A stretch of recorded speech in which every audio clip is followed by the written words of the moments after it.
Feel the wind on your shoulder. For a minute, all the world can wait.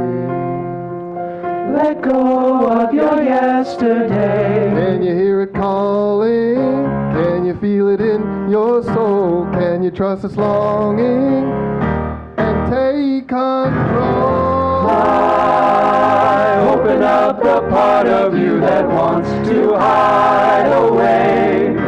You can shine, forget about the reasons why you can't in life, and start to try, 'cause it's your time, time to fly.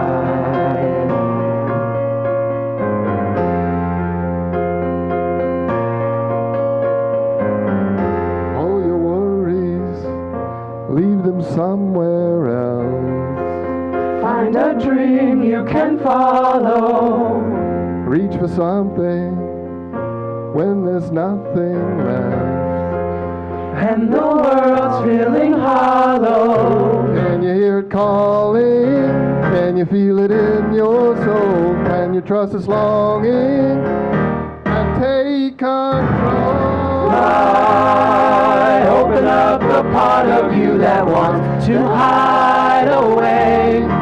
You can shine, forget about the reasons why you can't in life, and start to try, 'cause it's your time, time to fly.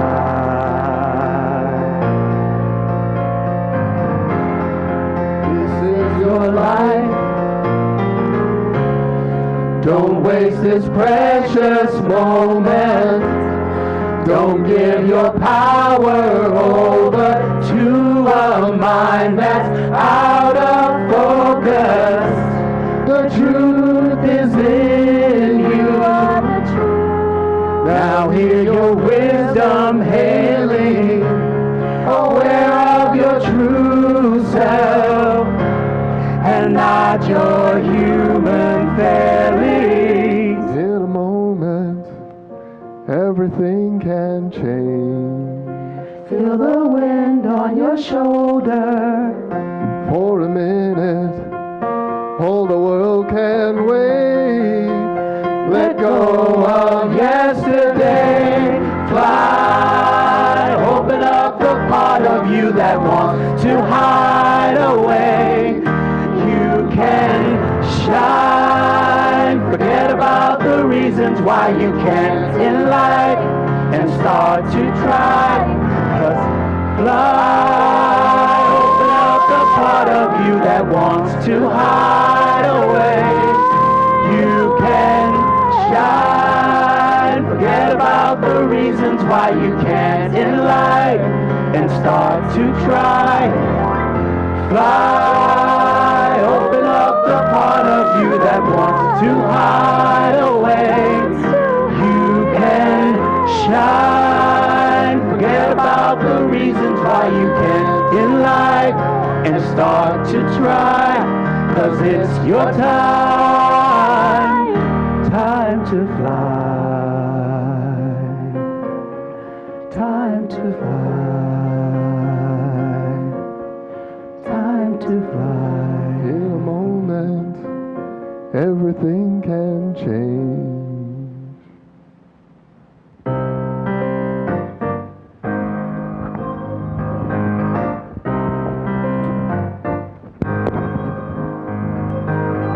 What would I do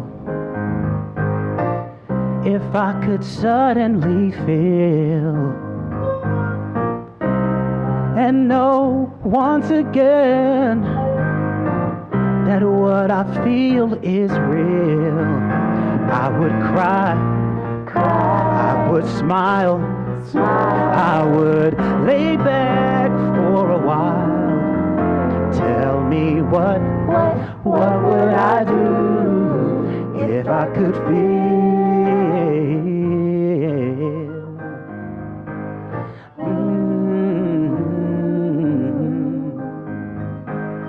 What would I do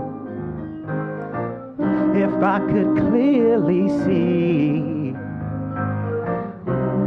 and know what I see isn't fooling me.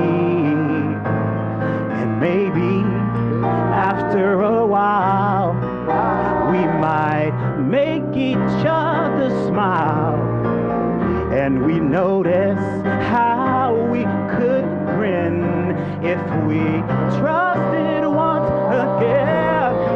And if a tear came to my eyes, think of all the wounds they've been, and just to feel all the time I'd be vulnerable again.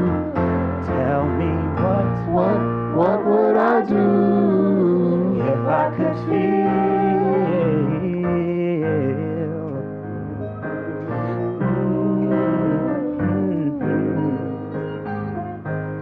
What would I do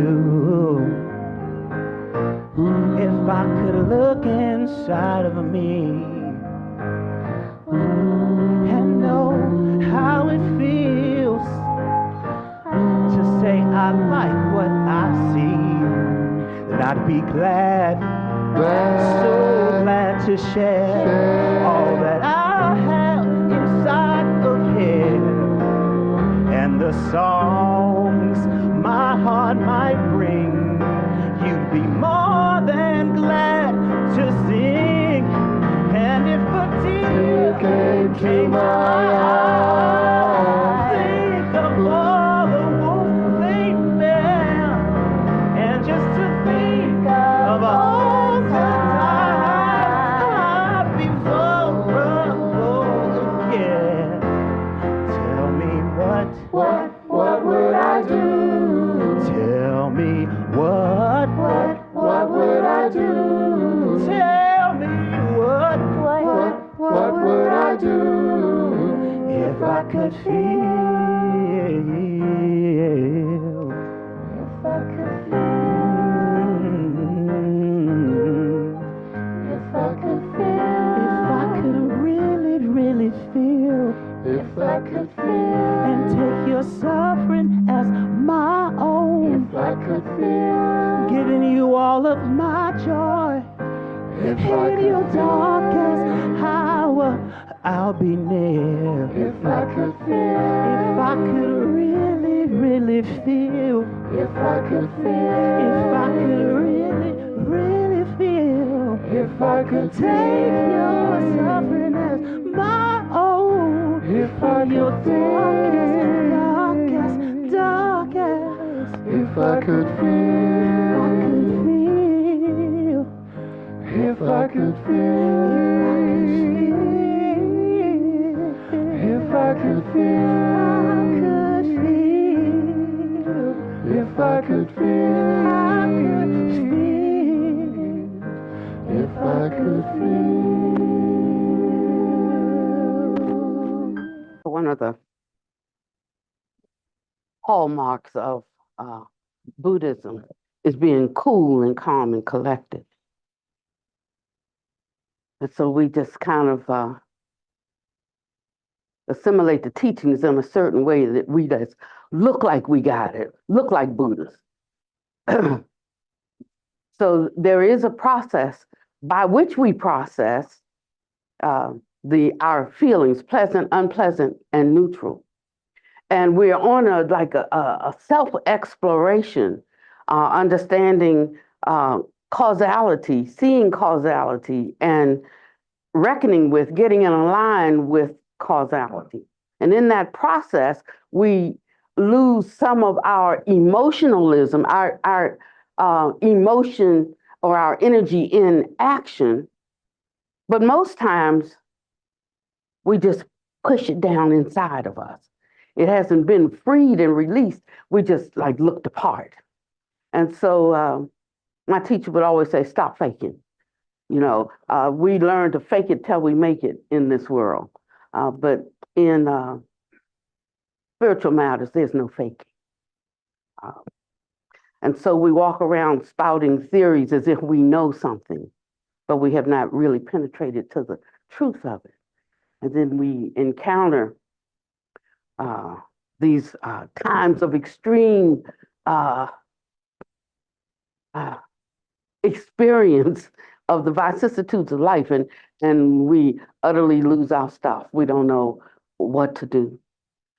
And I want to say to you today that this is not a way of faking platitudes or spouting theories, but one actually entering into the reality of things.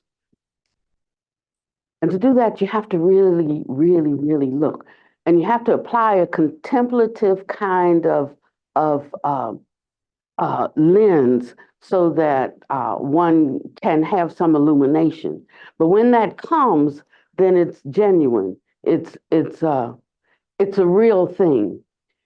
And if we cut off all of our feelings by force, then it becomes a kind of detached living, a kind of detached way of being in the world.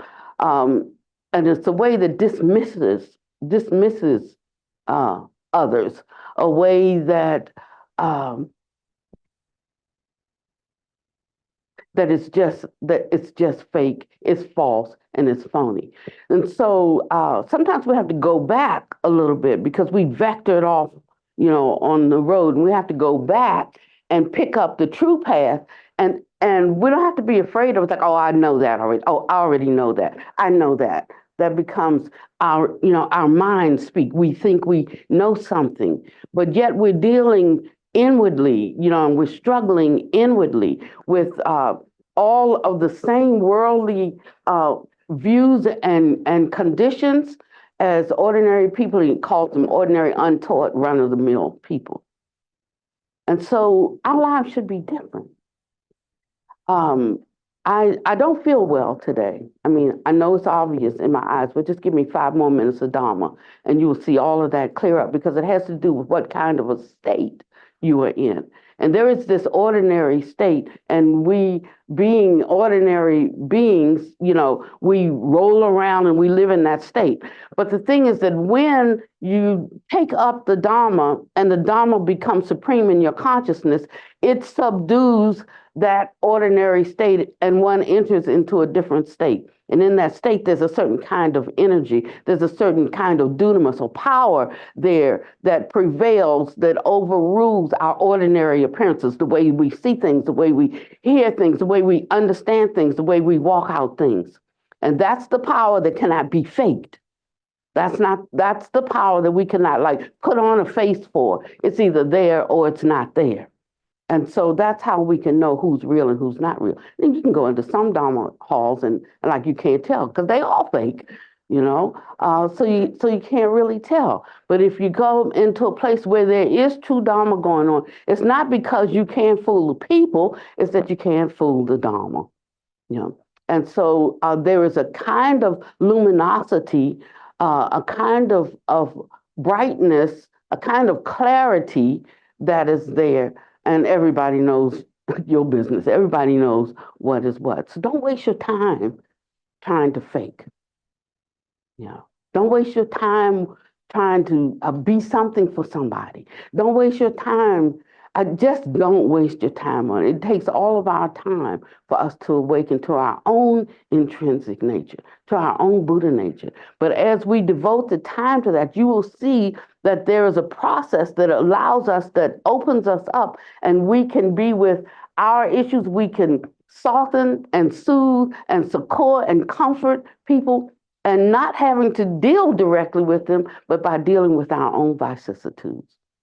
And in dealing with just our own, in this way, it might sound selfish, but it's not selfish. It's moving towards truth and integrity in the inward parts. There's one time that David was talking, and they called him the man after God's own heart. He said, I desire truth in the inward parts.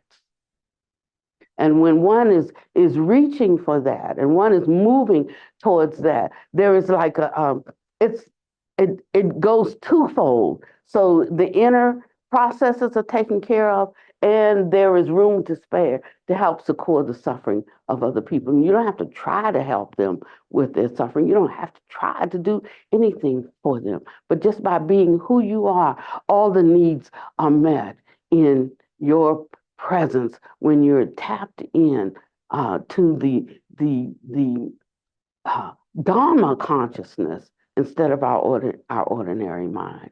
And so that's what this practice is about ultimately. And we have found 84,000 different ways that it can be approached. And that might not mean literally the Buddha had 84,000 teachings. Not like in 500 BC, that was a really big number. And so it means limitless, boundless ways that the Dharma helps us to see and understand and handle our own business. I talk about it every single time we meet. I throw in handling our own business because we think that we're going to click our heels 3 times and something magical is going to happen and all our problems are going to be gone. They're there because they're there due to causality. But through our practice, there are a number of things that can be done. It can be to stall or delay a ripening karma through the merit of some good action in thought, speech, and mind that delays it until you're built up enough that when it manifests, you can handle it like no problem, or it could be to soften the result because of something else that you've encountered and in the way that you handled it. And so, yes, that effect is going to still manifest because the cause and the effect, they come forward together. Even though the effect may be delayed, the capacity or the power of the effect is already in motion with the cause. It's already in motion when you say that thing that was not beneficial, was not useful, was not helpful. When you say it, when you speak it, the effect of it is already arising. Now, when it ripens is indeterminate, but it's already in motion. No way to stop it. And so we become circumspect, careful about what we say. We ponder what we're going to say before we say it. And if it's beneficial and if it's useful, then we can say it. If it's not, right then might be the time you might want to think about saying it in a different way, or maybe not say it at all. Maybe it should be said, but not by you. Maybe it should be said, maybe even by you, but not at this time. Maybe it should be said by you at this time, but in a particular way. And so you have to be able to be quick enough to think of all of those before you say it.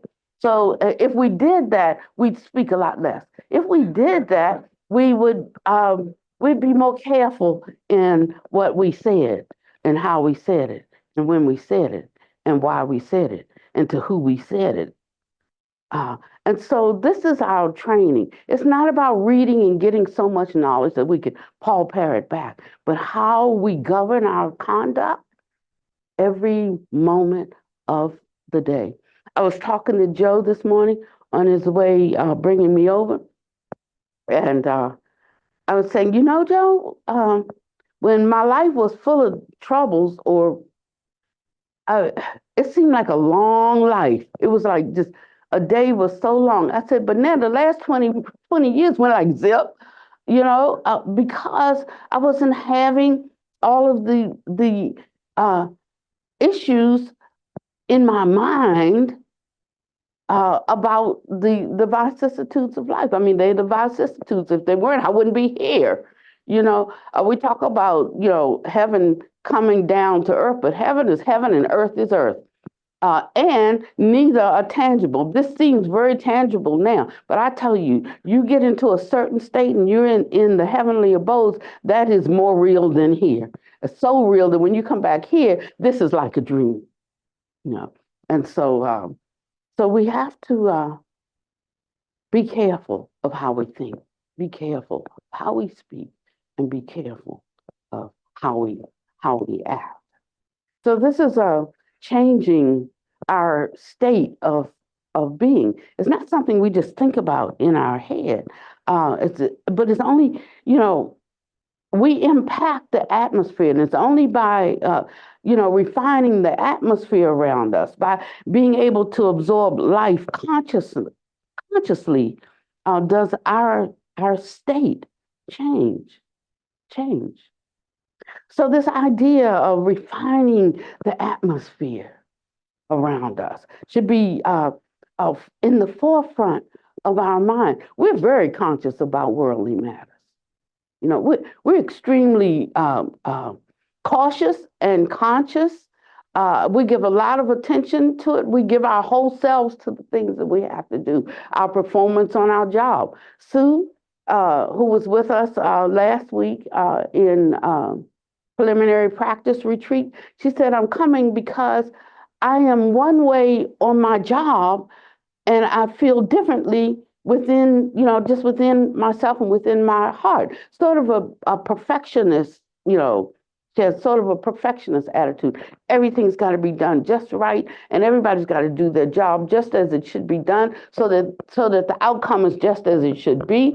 And she said, I want to do all of that, but I want to do it with a different kind of heart. I want to do it with a different kind of atmosphere. So I sort of have like two places. One is my place and my station, my role, my responsibility in the world, and the other is this one that is governed by compassion and by gentleness and by kindness and by patience, and these two don't exactly go together, so she said, what do I need? I said, you need a preliminary practice that you do every day that sets the way in which your mind will lean. Right now, your mind might be leaning in getting the job done. But I tell you, managers are not managers of things. They're managers of people. Your interaction is not with the computer and with the book or with the typewriter. Oh, they don't have typewriters anymore. Give my age away here. But it's actually with the people. And when you can approach them with a certain kind of uh, familiarity, like they are none other than you, and you are none other than them. There comes a clarity before you that allows you to know them altogether, that allows you to understand why they do what they do, to understand how they see and approach things. And then your job is, if it's not in line with what you need to get done, then your job is to how, through their lens of understanding, how to help them be more effective. They want to do a good job. If they don't want to do a good job, they certainly don't want to lose their job, so they want to be effective in it. And holding that as their highest aspiration, then you know how to work with them to help them to be better, to help them to grow. So the job is on you. The strong have to bear the infirmities of the weak. So those of us who are studying, who are practicing and doing this deep self examination and inner reflection, you can't expect the people around you to shift the atmosphere. Shift the atmosphere. That's your job. That's your role as a spiritual practitioner. Okay, so now we're taking on this obligation for ourselves, right? And the Buddha certainly says to rely on yourself. Do not rely on others. And then he says rely on the Dharma. Do not rely on anything other than the Dharma. So that means Dharma has to be in you for you to be able to rely on yourself. So that's the point of learning something. But learning is just intellectual. It has to drop down into the recesses of your heart. It has to mix with you, blending not like water and oil, but like milk and water, so that it becomes inseparable. And in this way, you actually become the living Dharma. And then you have the capacity, not just the desire, but the capacity to change outer appearances. One can change the structure of appearances because mind is chief. Whatever we think and ponder on, that becomes the inclination of our mind. And that's how we see the world. So that's what this is all about. It's not just to step in for some self-development or something like that, but it's really to change lineages. Um, in Christianity, we talk about being adopted into the family, but this is not an adoption. This is a transformation, to be transformed from an ordinary being into a holy being, to be transformed from a human being to a Buddha. So there's a transformation that takes place.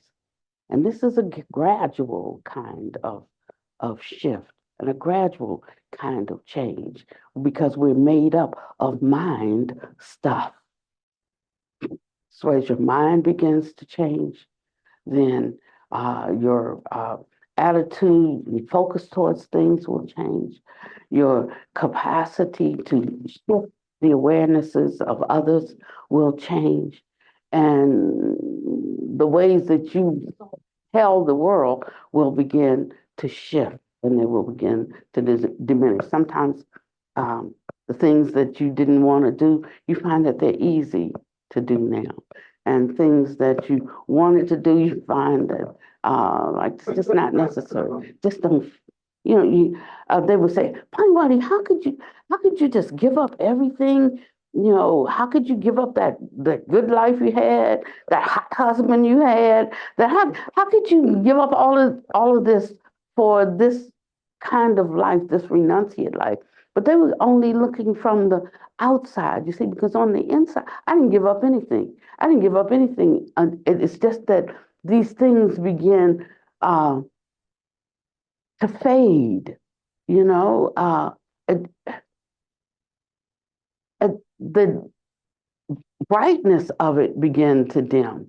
And I was just looking for something that made me feel made as good as all of those things that I went after made me feel. I knew what feeling good was, and but when the things of this world began to grow dim, then it was only then that I was ready for this Dharma. Not when I still wanted everything, but when I said there must be more. All this is good, it's really good, but there must be more.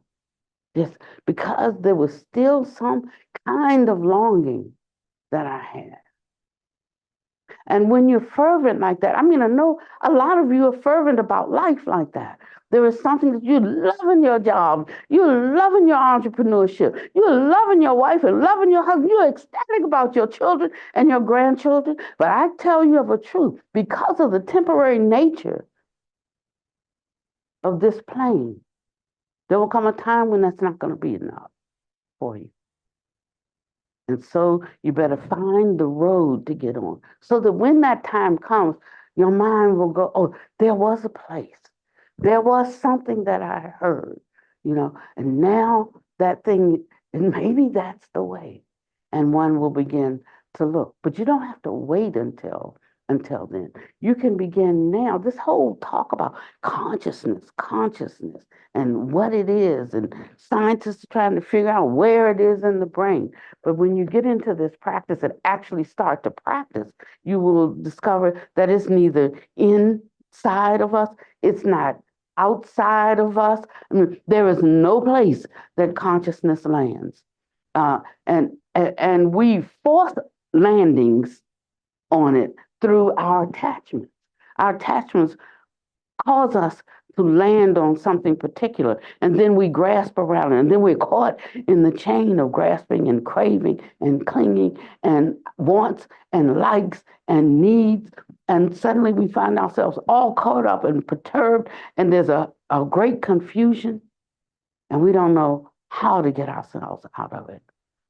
But we didn't get into it all at once. It was just gradually, a little bit here, a little bit there. We're just prone to addiction. That's part of our nature as human beings. We're prone to addiction. Do something 5 times, you can like it, you can not like it, and you still do it. we're peculiar that way, you know. But as we start to take up countering actions, countering thoughts, then those easily dissolve. And we can take up the good ones just as easy as the ones that don't benefit us. And so we have to stop and think before we speak. We have to stop and think before we take an action. He even said you have to stop and think before you think. Now, how do we do that? That's a good one for contemplation. You get a lot of contemplation in if you just work with that one. How do I think before I think? It'll make you go back and research something that you think is not logical from this space because it hasn't been presented to you.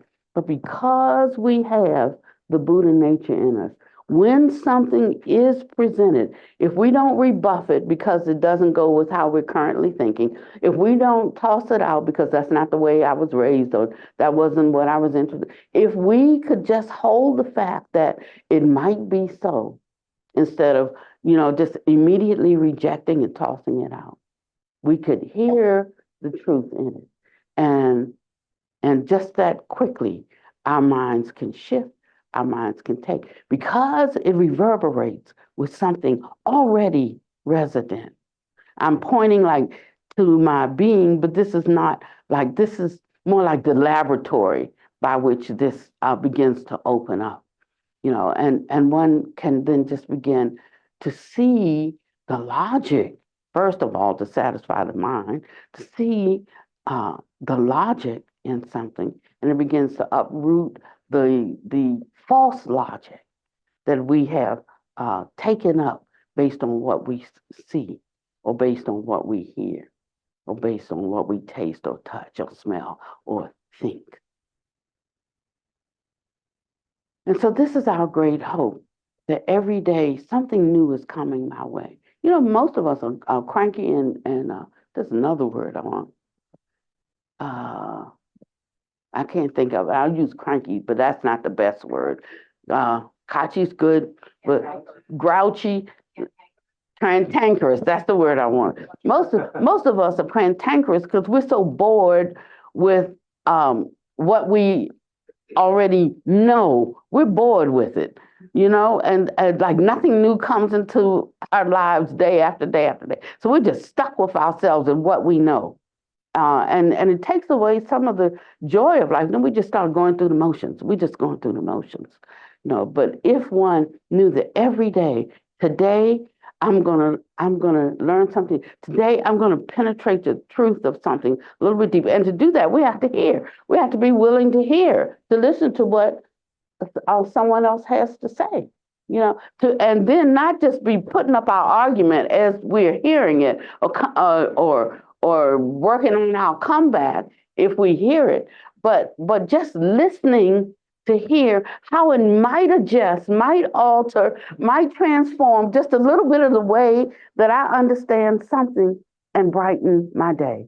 Make me a little bit kinder, make me a little more relaxed, a little more open, a little less condescending. This is the way that we look forward to our day instead of starting every day with, I know what I know, and that's all that I know, and that's all that there is. It gets pretty boring. So we really have an issue with ourselves. It's not really with other people. We just take it out on other people.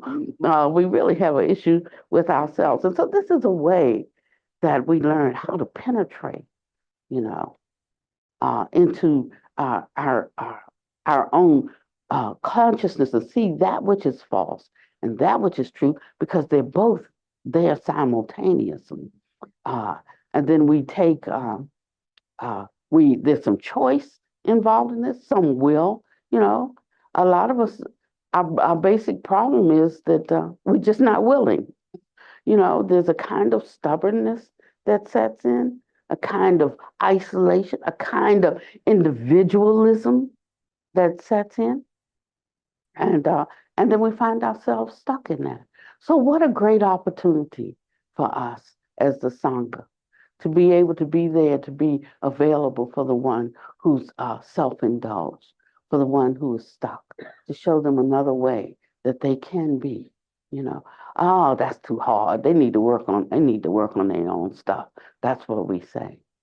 But then what is our job? What's our role? What's our usefulness? No. Only to have people around us that we like? Yeah, that's what the ordinary mind says, you know. But what a test like, I can help. You know, what if we had that kind of attitude? You know, the only lessons we're gonna really penetrate in life are the ones that come to us, not the stories we read about in the books, you know, or not hearing somebody else's, but it's our particular challenges on both sides of the equation. That's where the work has to be done. It has to be it's a real time deal, you know, and it can be a challenge for us, you know, but you need to know that that's what your work is. Otherwise, you're just playing around. Playing is okay too. Having fun is okay too. Being relaxed is okay too. One has to understand when they are actively doing their true Dharma work. And it's going to be at those crossroads where there's contention. It's going to be at those crossroads where I don't want to.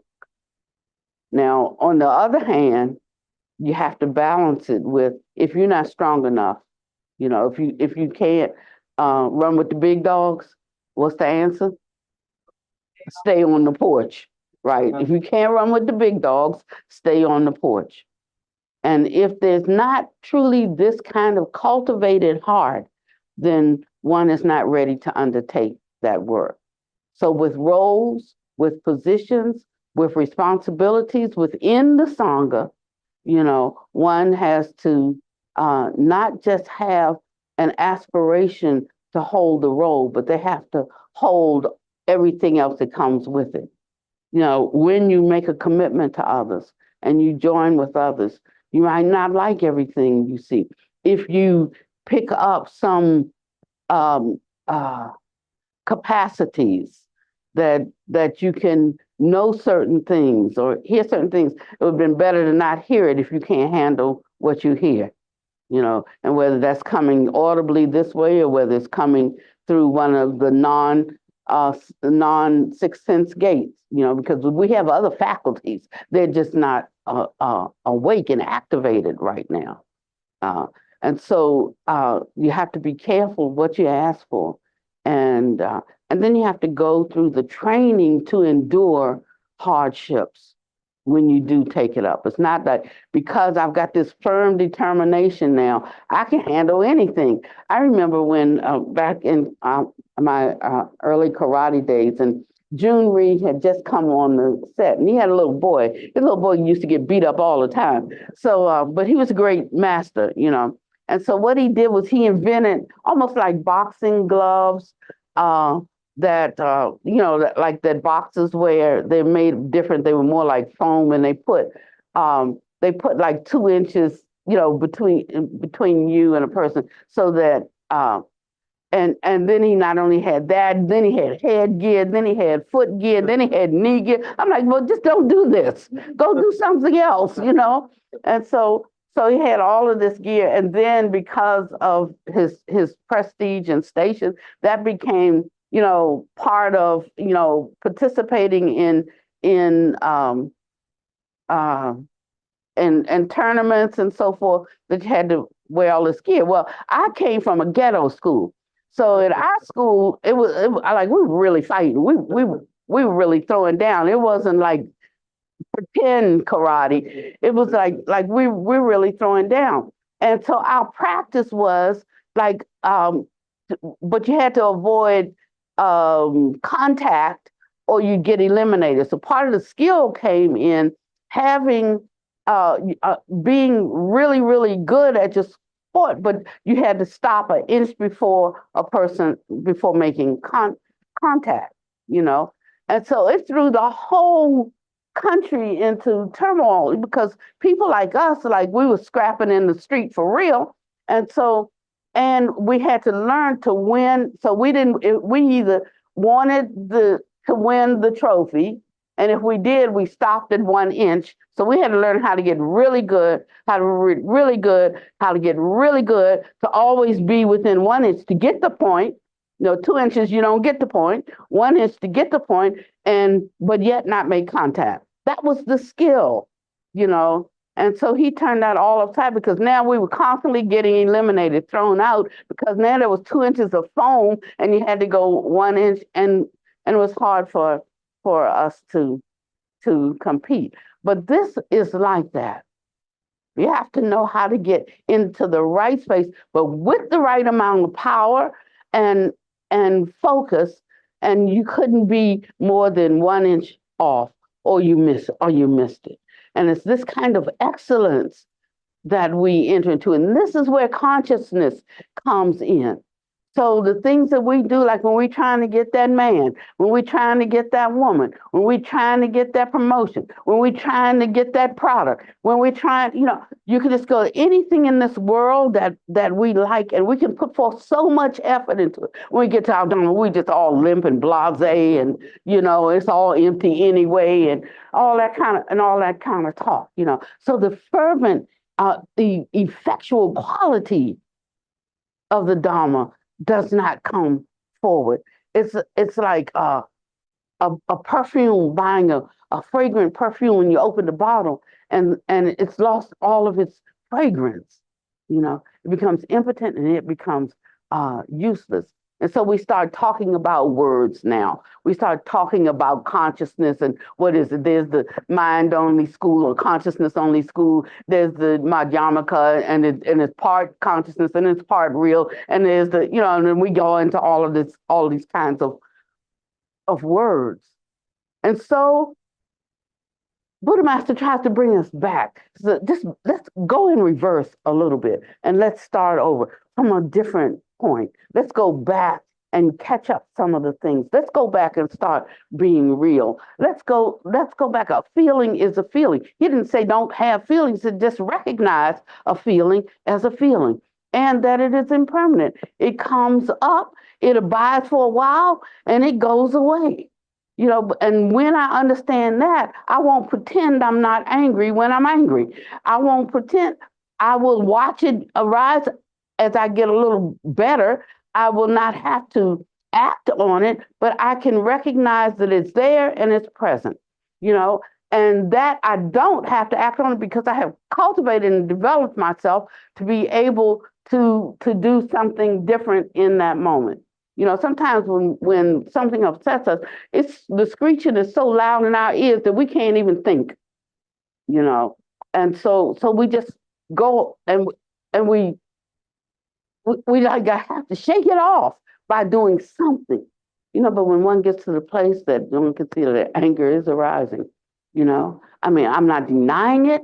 It is there, and depending on how I cultivate myself will determine how I will handle that moment that is arising. It's not that you made me angry, but there's something in my mind, in my approach, in my witness to this that makes an alarm bell go off. In my experience, what has happened in my life, and it can be things that really challenge you because of our cultural indoctrinations,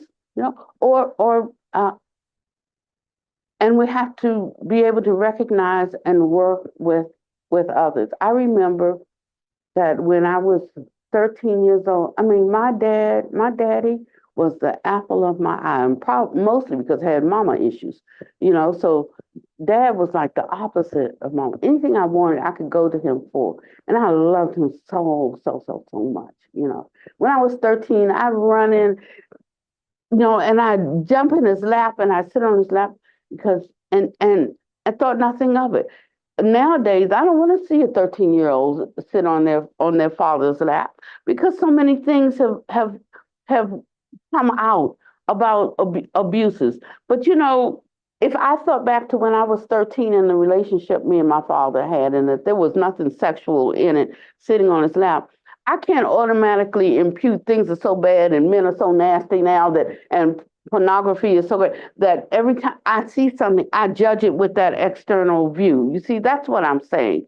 And so we've started judging the world from an external view. But if you develop prajna, you can know what a situation is. And every situation and the people in that situation can be characterized and understood from the particular perspective that it actually is, and not just what our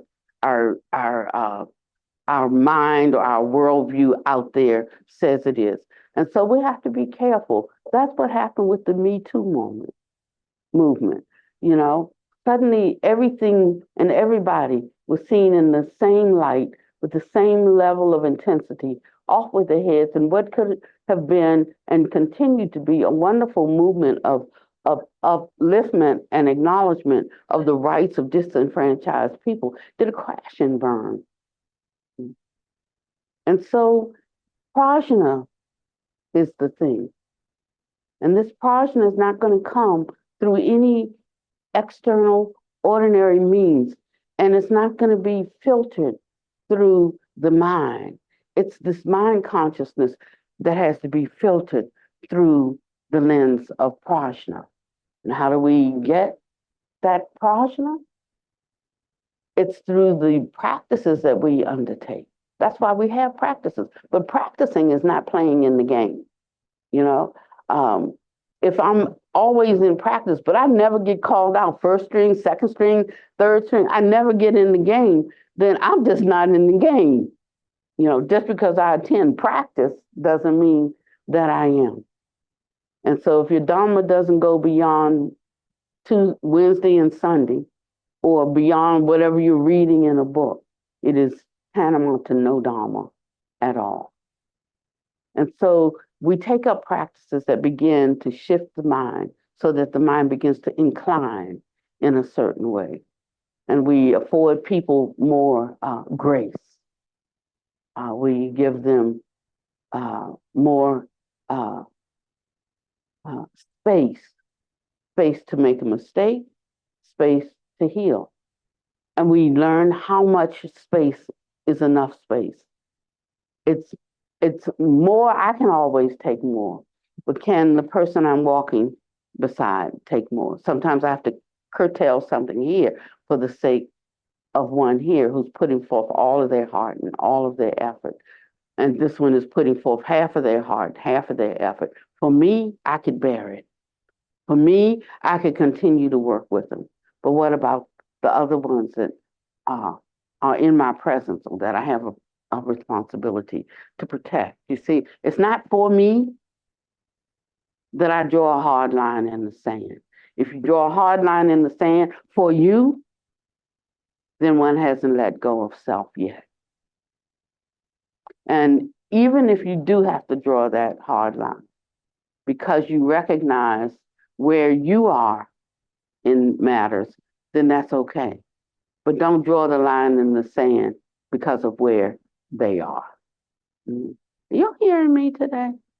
We're talking about real Dharma work now. But I tell you, the joy comes in working our way through our own troubles like that, working our way through our own mind. It's not like when they align with us. It's when we align with them that your faults are my own. That's where we're trying to get to. When we're taking on the faults of others, we want some of these practices, we want to, in the Supreme and Unsurpassable Mahamudra of Liberation, I mean, you could study it and you're going to come away with something, but to actually, in reality, carry out, the aspirations of that practice, you have to be built up in a certain way to be able to do it. And if you're not at the place that another's faults are your own, then you're not going to be able to take on their suffering, because that's what we're doing partly in that practice, is exchanging self for others and taking on and purifying the suffering of others. No way to do it if you can't connect at that level. And that's why I took back the Samul and stopped teaching the Samul practices, because except the first which is life is short. Soon you're gonna die, and you don't even know when that's gonna be. So you better shape up. And so that part we can think about, because that we can kind of understand. But taking on, the suffering of others, not ready for it, not ready for it yet. So let's not waste our time. Spend more time doing what we can do until we do what we can do excellently. There's a story about the musician, and he goes out on stage, and there's, I don't know, hundreds or thousands, depends on how grandiose you want to make the story. But and I'm working on not making them so grandiose now. So I'll say there were hundreds in the audience, and he sits down and he plays, and then it's just like people are stunned, and there's this silence because he's so great. And then and everybody's clapping, laughing, and he gets up and he looks all around and at all his adoring fans, and all he's looking for is his teacher.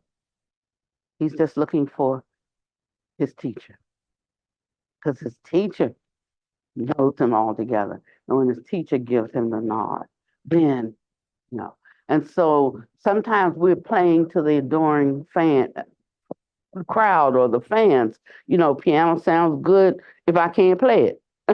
But if I can play it, I don't know whether it's good or not. And so this is a shift, and it's about inner integrity. And it's hard to step into this because it requires a lot of humility. It requires not thinking of yourself more highly than you think of others. And that can be hard to do because we know ourselves. I know me.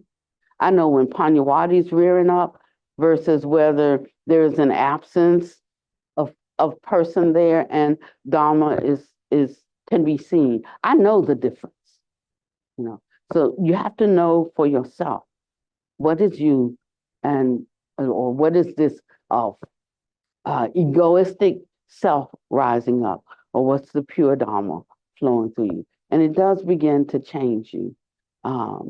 It changes how you see what's in front of you. And sometimes we can just look at a situation through an habitual way of looking at it. And so we just see the same thing over and over. But can you take that situation and try to see something different? There is another way. Suppose I was on his side of it. We're waiting for people to change. When they change, then they can come around me. We're waiting on people to change. But what if I thought I could really change the atmosphere? And that would affect a person in such a way that they could change. What if I could accept defeat and give the victory to them? How would that affect them? How would that make them feel acknowledged? Or how, just thinking in those kinds of ways instead of I have to see somebody today. This is not going to be good. I already know how they think. I know what if I wonder who she is today? What could have changed since the last time I saw them? Or maybe something that I said or somebody said or even they thought and said to themselves. What if that moment has occurred since the last time I saw them? When I see them today, fresh, totally new person, not me imputing on them what I already know about them, But what if I just come with fresh eyes today? Now, don't you might get disappointed because it might be the same as yesterday, So I'm just saying, like, have no expectations. But what if one just had a hopefulness that a person could change, that a person wanted to change, that a person did change?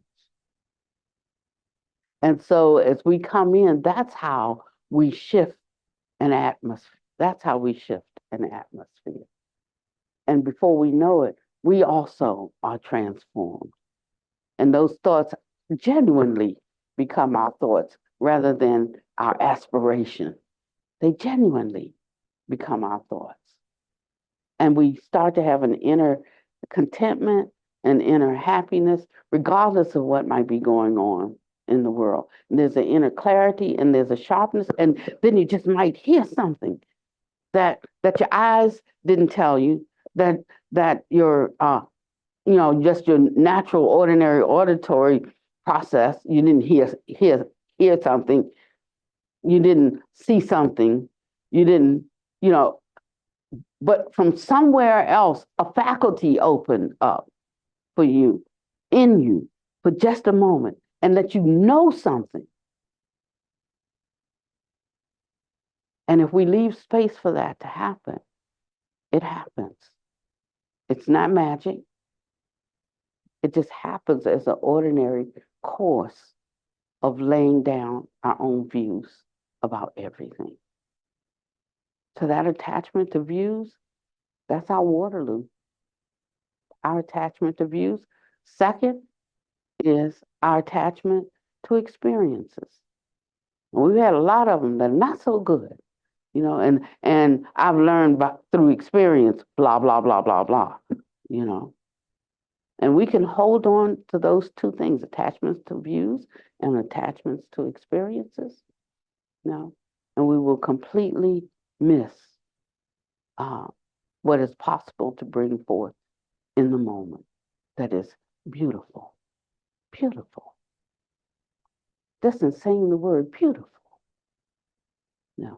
So endeavor to enter a state of mind, that state of mind called beautiful. And your life will change how you hold it. We're going to sing a song by, I don't know, who was that song by? Stephen Bishop. No, for On and On? Yeah, Stephen Bishop. Okay, so Stephen Bishop. But who sang it? Stephen Bishop? Oh, okay. I don't know. I thought it was somebody else that sang it. Okay. Yeah, but Stephen Bishop. And it's called On and On. And we like just kind of change the words, And so down in Samsara, we got lots of suffering, greed, attachment, and impermanence, and we talk about going on and on. We just keep on trying. And we smile when we feel like crying. On and on, on and on, on and on. And so we're gonna do that song as we close today. But what I want to leave you with is with the same fervor, the same life, the same intensity, the same dogged determination, the same, with everything that we put into making our lives better. If we bring that same determination to rectifying our karma and entering into the mind of the Tathagata, which is none other than our own original face, our own original nature, we will come to know me, us, that exceeds what we thought was even possible. So the heaven on earth is not that physicality, but it's by bringing the heavenly states to bear on the vicissitudes in ordinary life. And so one doesn't transform or change outwardly, but inwardly there is a transformation. There is a change. We shift the atmosphere. And in this way, we begin little by little to save living beings. A lot of times it's not so much what we do, but what we don't do. A lot of times it's not so much what we do for us, for others, but what we do for ourselves to bring forth the truth of this possibility. So we can just relax, we can take it easy. We can experience the joy that comes when we're not thinking, harshly about others. We can experience the peace that comes when we're not worried about gain or loss, or praise or blame, or pleasure or pain, or fame or shame. We have to be able to equally accommodate shame as we do fame. If not, There's a little bit of ego riding up in there, and just recognize that and just keep working on it. It's like polishing a mirror. You just take your dust rag and you just wipe. And when you first start wiping, it looks even worse because, it's like spackled. The dirt's all spackled there, but you can still see. You got a good picture. But then when you take the rag and you start wiping, it gets all blurry, and now it just obscures the whole thing. So it gets worse before it gets better. But you keep wiping, and then it starts to clear up. You can even add a little bit of water or a little solution to your rag, and it gets better and better. And then there is that mirror, and one is looking at their own original face. This is the path of the Dharma, line by line, precept by precept, here a little, there a little, until we come into the fullness of the measure of the stature of a Buddha. So I only got through page 1 of what I wanted to share today. So a lot of my preparation, for you is really preparation for who? For myself, yeah. But in doing that part of self disappears. Even if it does a little magic trick, like it comes back tonight or comes back next week, finally I realized that I can disappear it. I like that word. I use it a lot now because that's a new languaging. That's what the kids. I even heard somebody on the news say it, and I was like, can he speak proper English? He's a newscaster, and he was saying something, and and made it disappear. He said, and they just disappeared it, and I'm like, okay, so I'm gonna catch up with the youngins here because they're our future. We have to listen to them now. Okay, choir, we're gonna do our closing song.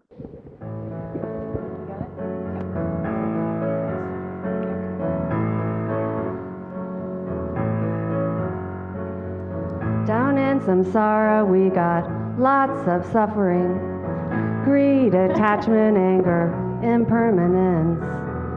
Here's the truth, there's a whole nother way towards liberation and a peaceful state. On and on, we just keep on trying, and we smile when we feel like crying. On and on, on and on, on and on. Can't run away, you are always with yourself. The heavy doubt will always weigh you down. We don't know that we have all that we need. Pick up the Dharma and see where it leads. On and on, we just keep on trying, and we smile when we feel like crying. On and on, on and on, on and on. When we're caught up, we should hold on, just reflect instead. And when you know it, show it, hold on tight, the other shores inside.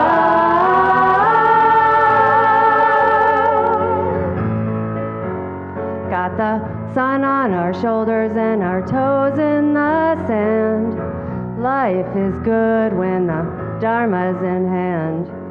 How did we miss it? Just don't cling and be free. Easier that way and less harm indeed. On and on, we just keep on trying, and we smile instead of crying. On and on, on and on, on and on. On and on, on and on, on and on. On and on, on and on, on and